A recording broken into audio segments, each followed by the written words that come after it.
I just finished ripping a bunch of plywood for a series of cabinets that will be going into my walk-in closet. And I thought I'd take a moment to share a few things about my Makita Track Saw. I really do like this track saw. I've had it for a number of years, and I think I use it a lot more now than I used to when I first got it. Originally I got it to make sure that I was getting clean cuts on the plywood and not tearing up the veneer. And it definitely does that. You can see how clean these cuts are, and it does the same thing on cross cuts as it does on rips, which is really nice, especially with the cost of plywood these days. It also saves time. I used to have to put blue tape down and do other things to try and prevent tearing up the veneer, and I don't worry about that anymore. The track has a rubber strip on the cutting edge side, and that holds the track against the veneer, and it prevents the saw from tearing it up. It does an amazing job. If you have a bunch of cuts to make, I find a set of decent parallel guides to be indispensable. These things work great and they are easy to use. For my workflow, I'll basically line up the track with where I want to cut, and then I'll put the first parallel guide in and tighten that one down, and then I use this one to set the other one. And then over the span of 8 feet, these things do an amazing job in terms of ensuring that this edge is parallel to this edge. For each additional sheet, I never measure again. I just put the parallel guide in, clamp it in place, pull the track into place, and then clamp the track down. And for clamps, I really like these DEWALT quick release clamps. I find that they are quick to get on, quick to take off, and they do a great job of holding the workpiece to the tabletop. I find the dust collection on my Makita saw to be pretty good. I use a Bosch hose that has a friction fit into the outlet on the saw. And on the other end, it's a friction fit into a coupler, which then goes into my shop vac. Now you can just plug this right into the shop vac, and that holds just fine, but I don't typically do that because I like the additional distance I get when using the hose with the coupler. So after ripping all the cabinet panels, it's time to do all my cross cuts for the shelves. And I feel like this is where the track saw really shines, especially when you combine it with an MFT style tabletop and a series of precision drilled holes. I use the UJK Parf Guide system to drill all the holes. It's the MK2 version, and while it was really tedious and it took a while to drill all the holes, it was definitely worth it, and I've used this table for years. So there's a couple of things I find work really well with my Makita Track Saw and my MFT style tabletop. These dogs from TSO, they're aluminum, and they fit perfectly in the holes that are drilled by the Parf Guide system. They come in 3 sizes, and the small size is good for alignment, and the medium size is good for cutting 3/4 inch material where you need to have the clearance for the motor housing for your blade.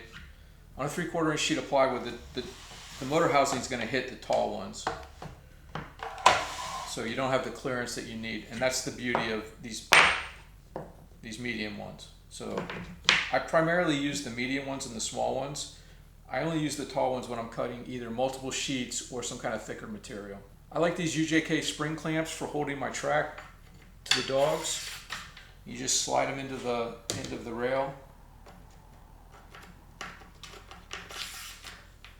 and then if you just lift up your track, they drop down on top of the dogs, and that holds it in place. I find these quicker and easier to use than having to constantly put on and take off something like these DEWALT clamps.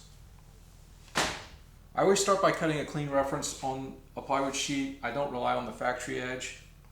And that's the point. After I do that, then I know that this is a 90-degree angle, and I can use this edge after I've cut it for measuring as I'm going down the sheet.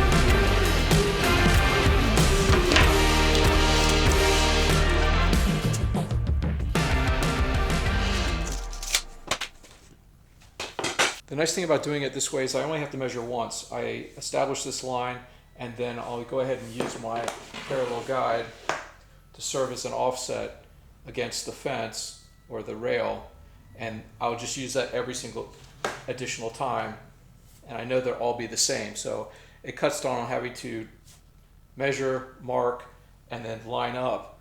And I'd probably line it up differently every time, but this ensures that I won't. I'll move the dog so that the part of the board can hang off the edge, which allows me to clamp one of these parallel guides, and that's what serves as my alignment edge.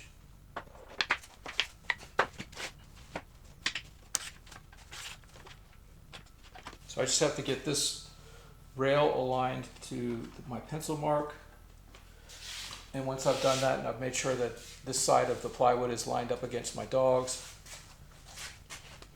I just move the parallel guide up till it just touches the rail. And then I can clamp this on here. Now it's important to set the depth on your cut so that you're just scoring the tabletop. You don't want to destroy your tabletop, and a little bit of a scoring isn't going to matter. I've been using this thing for years and haven't had any problems with it.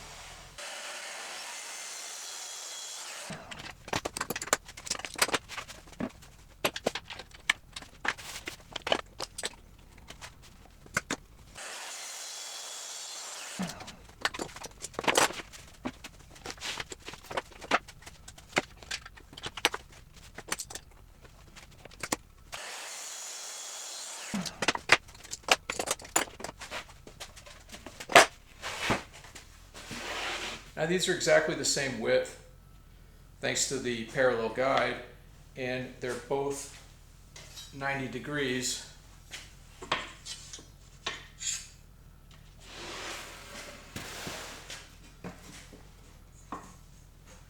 Thanks to the track and the PARF guide system. Well, thanks for watching. I hope you found something useful. I hope you'll consider subscribing to my channel, liking the video, sharing it, constructive comment. And if you're interested in the parallel guides, I have plans for those on my Etsy store. I'll leave a link for that below. And I also have a step-by-step video on how to build those. Stay tuned for my next video where I'm going to be assembling the cabinets and shoving them into my walk-in closet. I'll see you then.